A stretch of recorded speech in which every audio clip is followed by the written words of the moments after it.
Le président de la République a offert son hospitalité le jeudi 7 août à la résidence du Plateau au directeur général de la SECNA, l'Agence pour la sécurité de la navigation aérienne en Afrique et à Madagascar.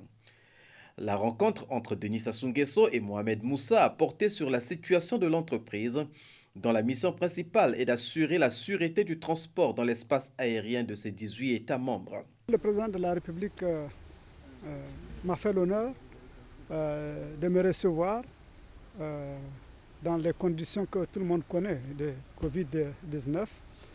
Et donc c'est avec beaucoup de fierté, je dirais, que je sors de cette audience. Je sors de cette audience où j'ai eu l'occasion de rendre compte à son Excellence, Monsieur le Président de la République, de l'exécution de mon mandat actuel à la tête de l'Agence pour la sécurité de la navigation aérienne en Afrique et à Madagascar. Lorsque j'ai été élu en 2016, j'ai pris un certain nombre d'engagements avec le Congo.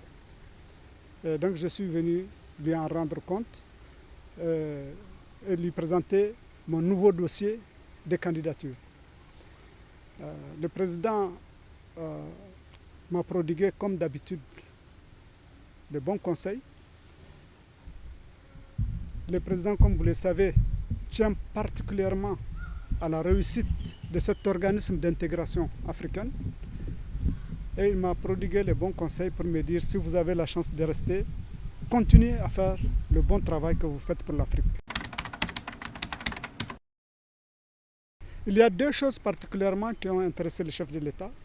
La première, c'est que la SECNA, comme vous le savez, a réussi en 2 ans à faire le guidage radar sur toutes les capitales africaines. Il n'en reste plus que 2 maintenant.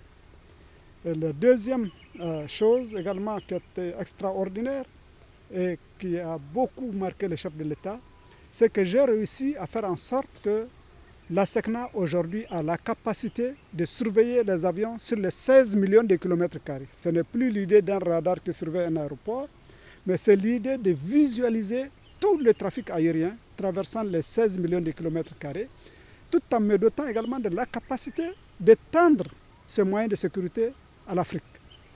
Le deuxième aspect extrêmement important de l'exposé que j'ai fait, c'est que la SECNA est en train de se doter d'un moyen, cette fois, de navigation. Parce que les moyens satellites pour la surveillance, ça c'est fait. Depuis le 1er janvier 2020, nos 16 millions de kilomètres carrés sont surveillés. Mais par contre, le plus grand projet pratiquement de tous les temps de la SECNA, c'est ça que je viens de lancer. C'est également un moyen satellite qui permet cette fois-ci aux avions de décoller, de naviguer et d'atterrir dans les meilleures conditions techniques possibles. Ce projet, je l'ai réalisé avec l'appui de nos chefs d'État, dont en particulier le président de la République du Congo. Je l'ai réalisé grâce au soutien de l'Union africaine, et grâce au soutien de l'Union européenne et grâce à l'Organisation de l'aviation civile internationale qui a voté à l'unanimité le statut de fournisseur de services qu'on appelle SBAS à la SECNA. Donc la SECNA est désormais un fournisseur de services SBAS pour toute l'Afrique. Voilà 2 très grands projets dont nous sommes fiers. Et évidemment, vous imaginez que le président de la République en était très fier et il m'a prodigué toutes les félicitations.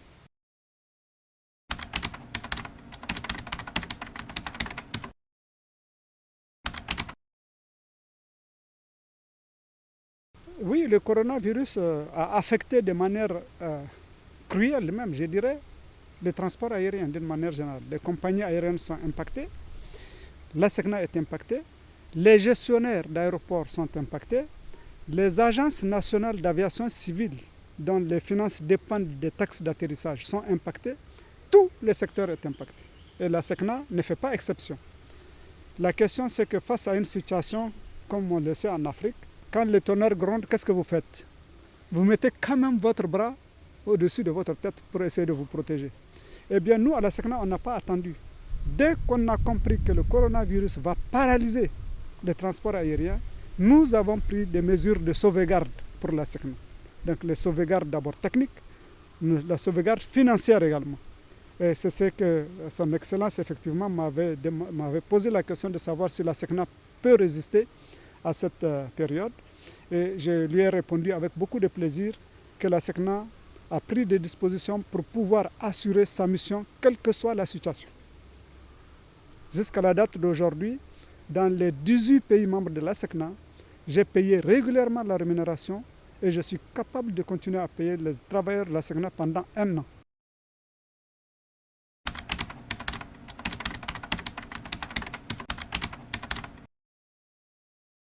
Alors ça c'est mon projet, c'est vraiment le projet pour lequel en tant qu'ingénieur je vis aujourd'hui. Le ciel unique pour l'Afrique, que j'ai appelé le projet CUPA. Donc j'ai lancé ce projet depuis 3 ans maintenant. Ce projet est structuré maintenant au plan politique parce que c'est le plus difficile à faire, amener tous les États à accepter l'idée qu'un organisme puisse avoir un projet de ciel unique. L'avantage de la SECNA est considérable parce que la SECNA, nous sommes déjà un mini-espace de ciel unique. Nous couvrons, ça fait 50% du continent africain que nous avons déjà unifié. Il n'y a pas de frontières dans les espaces aériens gérés par la SECNA.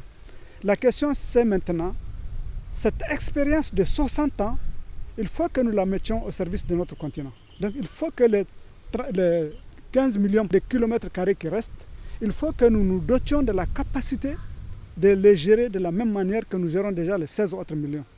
Et là, ce projet aujourd'hui a obtenu le soutien de tous les États membres.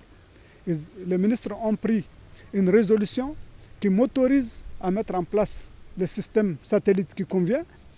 Et les États m'ont donné le feu vert pour conduire ce processus à son terme. Et donc j'ai l'honneur d'ailleurs d'annoncer pour la première fois ici au Congo que les études sont terminées. J'ai également annoncé ici à son Excellence, Monsieur le Président de la République, que le premier signal du système SBAS qui favorisera le ciel unique sera lancé le 10 août. Donc mon rêve de ciel unique, le rêve de nos États d'unifier les espaces aériens africains, le seul moyen de le mettre en œuvre, c'est de disposer des moyens techniques nécessaires, simplement, et avoir le feu vert politique. Ce feu vert politique, comme vous le savez, je l'ai obtenu auprès de l'Union africaine. D'ailleurs, c'est un Congolais qui est mon représentant auprès de l'Union africaine, et c'est avec lui que je conduis tout ce processus diplomatique qui permet aujourd'hui que l'Afrique peut espérer que ce projet ciel unique pour l'Afrique va aboutir.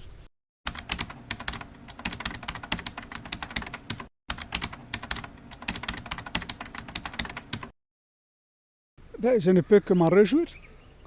Une académie, ça couvre beaucoup de spécialités. Comme vous le savez, à la date d'aujourd'hui, la SECNA dispose de 3 écoles. Une école de l'aviation civile et de la météorologie, une école qui se trouve au Niger, une école de sécurité incendie qui se trouve à Douala et une équipe de management qui se trouve, et de sûreté qui se trouve au Sénégal. Donc nous ne couvrons pas tous les domaines de l'aviation civile. En particulier, nous ne formons pas de pilotes, nous ne formons pas de gestionnaires de compagnies aériennes. Donc une académie a l'avantage de pouvoir apporter toutes les spécialités dans un ensemble. Je suis convaincu pour ma part que cette académie, nous allons pouvoir collaborer et être complémentaires. Parce qu'aujourd'hui, l'IAMAC, qui forme les ingénieurs de l'aviation civile pour la sécurité de la navigation aérienne, elle est née en 1963. En 1963, cela nous fait pratiquement 56 ans d'expérience. Et c'est une école reconnue mondialement. Tous les diplômes délivrés par cette école sont reconnus par le monde et notamment par l'Organisation de l'aviation civile internationale pour le côté navigation aérienne et par l'Organisation mondiale de la météorologie, OMM, pour la partie météorologique. Donc la création de cette académie ne peut que renforcer les capacités de l'Afrique à couvrir toutes les spécialités du domaine de l'aviation civile. Et cette décision de chef d'État trouvera en moi un fervent partisan de la création de cette académie. La sécurité aérienne a un lien étroit avec les installations aéroportuaires. Pendant ces dernières années, des efforts considérables ont été faits par le président Denis Sassou Nguesso, soit dans la construction des aéroports, soit dans leur modernisation. C'était pendant les différentes éditions de municipalisation accélérée des départements couplées à la célébration rotative de la fête de l'indépendance nationale dans les chefs-lieux des 10 départements. Ces aéroports constituent un des maillons du système multimodal des transports destiné à restaurer le Congo dans sa vocation de pays de transit.